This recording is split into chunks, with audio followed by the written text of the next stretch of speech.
The Code. Back in Southside Chicago on a cold autumn night, the streets were quiet. Too quiet.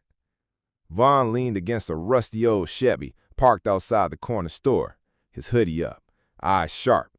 He wasn't just hanging out. He was watching. He had heard word from the block that Rico, an old friend turned op, had been sliding through the neighborhood like he wasn't the reason Vaughn's cousin was gone. That didn't sit right with Vaughn. Not one bit. Ain't no love in the trenches. Not anymore. Vaughn wasn't the biggest or the loudest, but he had a reputation, one built not just off fear, but respect. He lived by a code. Loyalty meant everything. Betrayal, that was blood debt. As the street light flickered above, a car rolled by slow. Tinted windows. Vaughn tensed.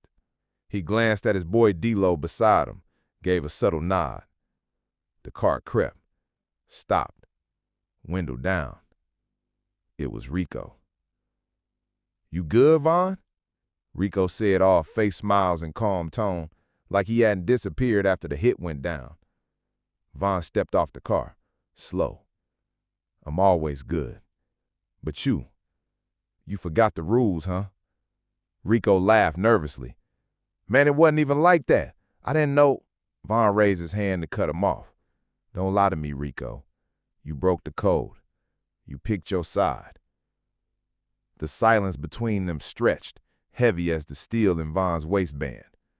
D-Lo looked at Vaughn. "Just say the word." But Vaughn didn't flinch.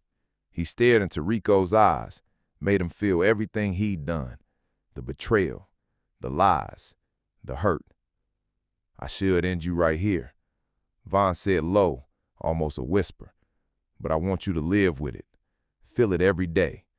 Know you walking because I let you."